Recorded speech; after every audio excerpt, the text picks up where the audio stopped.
Vous avez été nommé à la tête d'une commission d'études suite au ravage du chlordécone. Alors, on va rappelez-nous rapidement ce qu'est cette affaire. C'était en Martinique et en Guadeloupe, les terres souillées. Vous êtes scientifique. Vous pourrez nous en dire un petit peu plus? Oui, je suis toxicologue, pharmacien, le ministre de l'écologie, de l'aménagement du territoire, le ministre d'État, Jean-Louis Borloo, me demande de travailler sur cette question. J'accepte et c'est une mission large, mais qui a aussi qui comprend aussi la question du chlordécone. Et plus j'avance, alors rappelons aux téléspectateurs ce qu'est cette fameuse affaire du chlordécone. Le chlordécone, c'est un pesticide qui a été utilisé dans les bananeraies. C'est un pesticide qui a été interdit aux États-Unis dans les années 76. Il a fallu beaucoup de temps que ça soit interdit en métropole. Ça a été interdit en métropole en 90. Et il a fallu encore 2 ans pour qu'il soit interdit dans les territoires d'outre-mer. À croire que la République n'est pas une et indivisible et que ce qu'on permet aux Antilles, on ne le permet pas sur la métropole. Un produit dangereux, s'il est interdit sur le territoire de la République, il doit être interdit partout. Et donc, le ministre Brice Hortefeux le ministre, j'aurais pas... Monsieur Jean-Louis Borloo, voilà, Monsieur Jean-Louis Borloo, Jean-Louis Borloo me demande... On s'occupera de la mission de Brice Hortefeux pour...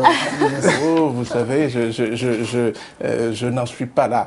Donc, Jean-Louis Borloo me confie une mission, donc je commence à travailler, et plus j'avance, plus je vois qu'il y a un vrai scandale sur cette question du chlordécone, c'est-à-dire qu'il y a 12 000 personnes qui sont, 12 000 personnes sur une population à la Martinique de 400 000 personnes qui sont à des seuils, on appelle ça la VTR, la valeur toxicologique de référence, je ne vais pas donner trop d'éléments techniques, mais 12 000 personnes, 12 700 exactement, qui sont au-delà d'un seuil où on peut dire que il n'y a pas de danger sur leur santé. Donc il y a un danger sur 13 000 personnes sur une population de 400. Si on ramène ça à la métropole, c'est pratiquement la population de Paris. C'est comme si...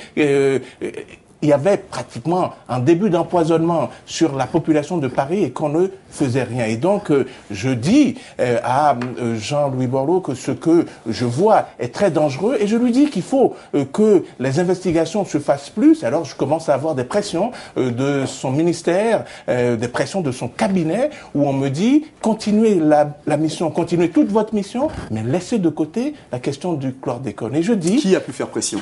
Ce sont les membres de son cabinet, les membres du cabinet de Jean-Louis Borloo. Je ne sais pas si le ministre lui-même a été informé. En tout cas, ce que je sais, c'est que moi, je lui ai écrit à Jean-Louis Borloo 2 fois pour lui dire qu'on faisait pression sur moi pour que je ne continue pas la mission sur le volet chlordécone. Comment a-t-il réagi ? Il ne m'a pas écrit, il ne m'a pas répondu. Et j'estime que quand on est ministre d'État et qu'on vous écrit et que vous ne répondez pas, pour moi, la messe était dite, j'ai estimé qu'entre des vies humaines et des intérêts économiques, il me fallait faire le choix, donc j'ai démissionné, j'ai dit que je ne pouvais pas continuer, puis j'ai fait une conférence de presse et j'ai dit que ce scandale allait éclater un jour et que je ne voulais pas être celui sur qui...